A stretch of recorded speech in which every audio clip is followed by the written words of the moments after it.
श्री कृष्णा मित्रों, नमस्कार दोस्तों। मैं दिलीप पांडे आप सबके बीच में कुछ विशेष चीजें ओम शांति न्यू जनरेशन चैनल को आगे बढ़ाते हुए आज हम कुछ ऐसी चीजें बताना चाहते हैं और आप जानना चाह रहे हैं कि आपको कुछ विशेष ऐसा, जैसे कि अभी भारतवर्ष में सबको पता है जीएसटी टैक्स कर। हम एक कर के बारे में जो अभी बात करते हैं कि सेंट्रलाइज कर होता है, उसी के कुछ विशेष चीजें आज हम बात करेंगे कि रावण जैसा महापंडित महायोद्धा को भी कर देना पड़ा था, और उससे कर कौन लिया था इसके बारे में हम आप बात करेंगे। ये सत्य घटना, पौराणिक कथाएं जो हमारी सत्य घटनाएं हैं उसके बारे में हम आप बात करेंगे कि ये टैक्स दिए कैसे और वो देना उनको जरूरी क्यों पड़ा। अगर नहीं देते तो उनके जीवन में क्या होता था, क्योंकि जिसके घर पे देवता लोग काम करते हों उसको अगर टैक्स देना पड़े तो क्या बात है, और वो किस व्यवस्था में टैक्स देता है, कर देता है, उसके बारे में हम आपको बता रहे हैं दोस्तों। उसके पहला मेरा channel Om Shanti new generation like subscribe comment करना ना भूलें। अगर आप नए जुड़े हो तो सब्सक्राइब जरूर करिए। दोस्तों होता क्या है, राजा चक्रवेणु अपने आप में एक बहुत बड़े धर्मनिष्ठ राजा हुए। उनके राज्य में सारे लोग एकदम सुखी, प्रसन्नचित्त, यहां तक कि राजा खुद अपना कार्य खुद करते थे। जो उनकी मेहनत से फसल होती थी उसी फसल से अपना पूरा जीवन यापन करते थे। लेकिन जो राज्य कोष में पैसे आते थे खर्च के लिए और केवल प्रजा के लिए होते थे, उसमें से 1 रुपए भी अपने ऊपर नहीं करते थे। ऐसे राजा हुआ करते हैं चक्रवेणु। उनके राज्य में जितना भी इनकम केवल जनता के लिए होता था, जितना भी कर आता था, टैक्स होता था। सोचो इतने महान राजा, एक दिन कुछ ऐसा उत्सव हुआ राज्य में, वहां पे जितने भी राज्य की औरतें थी, पुरुष थे, उस उत्सव में सम्मिलित होते हैं। राजमाता भी आते हैं, लेकिन वो भी एक आम आदमी के तरीका, किसान के तरीका ड्रेस वेशभूषा में रहती है। क्योंकि राजा जो है चक्रवेणी जी, वो अपने सारे खेती के कार्य से जो फसल से उपज होती थी उसी में अपना पूरा परिवार यापन करते थे। तो उनके लिए कुछ ऐसा विशेष आभूषण नहीं हुआ करता था, लेकिन राजकर से जो पैसा आता था वो पूरे जनता के लिए होता था। तो जनता सब कुछ स्वर्ण मुद्राएं पहनी हुई और सबको एकदम, क्योंकि राजोत्सव चल रहा था। तो कुछ औरतें कहती हैं कि आप खुद महारानी हो, लेकिन आपके पास कुछ भी ऐसा जीवर नहीं है, जेवरात नहीं है, कुछ स्वर्ण। तो रानी के मन में एक खटकता है, बात तो कुछ है, लेडीज है, औरत है, तो औरत के दिमाग में तो आता है, तो भी कुछ सोचती है। ठीक है, वहां कोई चर्चा नहीं। राजोत्सव कंप्लीट हो जाता है। इसके बाद वो एक घर जाते हैं, सारे लोग घर जाते हैं। घर जाने के बाद जब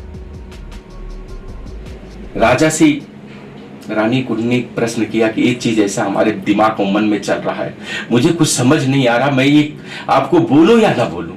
दोस्तों बहुत गौर से ध्यान देना, इस जो कथा है ना टैक्स की, इसमें क्या सस्पेंस, क्या विशेषता है। अगर आप पूर्ण वीडियो देखते हैं तो आपको कुछ विशेष चीजें मिलेगी आपके जीवन में सीखने, समझने और आगे बढ़ने के लिए।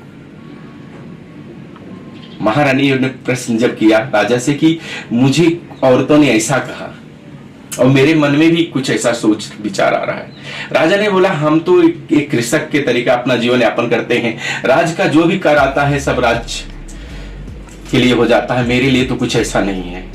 तो बोले मैं कुछ बोल नहीं रही, लेकिन मेरा विचार था। बोले ठीक है, आपका विचार है तो मैं कुछ करता हूं। राज्य के आदमी को बुलाते हैं राजा जी, चक्रवेणी जी। तो इसके बाद बोलते हैं ठीक है, आप चले जाओ लंकापति रावण के पास और उसको बोलो कि आपको कर देना है।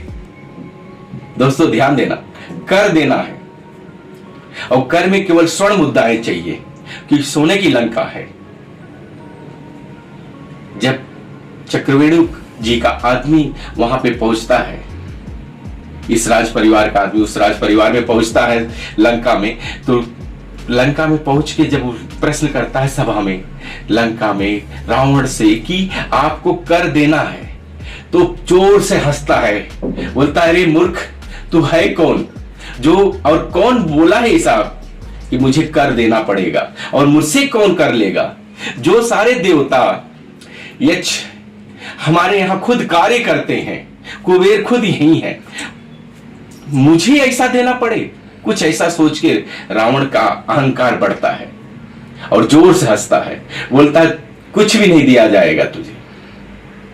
तो बोलते ठीक है, तुम्हारी ये धारणा है, तुम्हें 24 घंटे का समय देता हूं, विचार कर लो और फिर मुझे बताओ। रावण बोलता है इतना होने के बाद भी ऐसा बोल रहा है? मन में विचार करके शांत होके ठीक है, राज्य संपन्न होता है, आदमी बाहर जाता है। रावण मंदोदरी से जाके सारा वृत्तांत बताता है। मंदोदरी एक सर्वश्रेष्ठ प्रतिव्रता नारी थी। उन्होंने जब ये सुना कि नाम सुनते ही चक्रवेणु जी का, वो समझ गई कि जिसका नाम ये ले रहे हैं और इनको कुछ पता नहीं है और कर नहीं देना चाह रहे हैं, तो उनसे आग्रह करती हैं कि आपको कर दे देना चाहिए। बोलती हैं अरे मंदोदरी, तो कह क्या रही हो? कर कैसे दे दूं? जो सारे देवता हमारे घर पे खुद कार्य कर रहे हैं, मैं किसी और को कर कैसे टैक्स दे दूं? बोले नहीं, आपको देना पड़ेगा। बोले नहीं, ऐसा कुछ नहीं। उनकी बातों को नहीं मानते। रात हो जाती है, सुबह का टाइम आते हैं। मंदोदरी बोलते हैं ठीक है।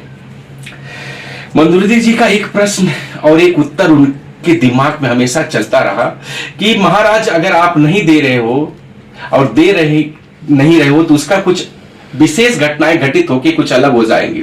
बोले ऐसा कुछ नहीं है। बोलते ठीक है, मेरे साथ आप चलिए। छत पे जाते हैं, टेरेस पे, मंदोदरी जी और रावण।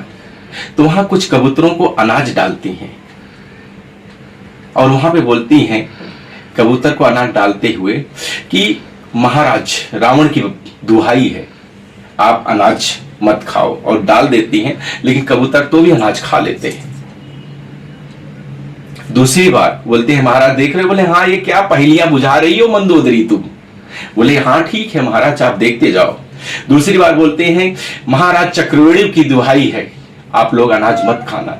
वहां पे जैसे अनाज फेंकती हैं, कबूतर सारे उड़ जाते हैं। एक कबूतर ऐसा है कि वो नहीं उड़ता है और वहीं बैठा रह जाता है, और बाकी उड़ जाते हैं, कोई अनाज नहीं ग्रहण करता। महाराज आश्चर्यचकित हो जाते हैं कि ये सब क्या हो रहा है, अचंभित होकर सोचने लगते हैं। लेकिन जो कबूतर नहीं उड़ता है और वो अनाज ग्रहण करता है, उसका पूरा सर फट जाता है और तुरंत वहां ब्लड बहने लगता है। महाराज रावण के दिमाग में एकदम अलग सा हो जाता है, ये क्या? बोले कि यही है चक्रवेणी जी की पावर और शक्ति, जो आप मना कर रहे हो कि मैं इनको नहीं दूंगा। तुम्हें देना पड़ेगा और दो उनको। उन्होंने जो प्रश्न किया है, केवल स्वर्ण मांगा है ना, कर में आप दे दो। बोले नहीं मंदोदरी, हम नहीं दे सकते हैं। बोले ठीक है। राज्य में आते हैं। राज्य का जो व्यापार, उनका राजमहल लगता है, व्यापारी लोग सारी चीजों का सब लेखा जोखा करते हैं। उस बीच में फिर वापस चक्रवेणी जी का आदमी आ जाता है, बोलता है कि आप कर दे दीजिए। बोले नहीं, मैं कर नहीं दूंगा। तो बोले ठीक है, आप मेरे साथ समुद्र के किनारे चलिए। और समुद्र के किनारे ही आके चक्रवेणी का वो आदमी, राज परिवार का, वहां पे नीचे, समुद्र के नीचे रेत पे पूरा लंका बना देता है।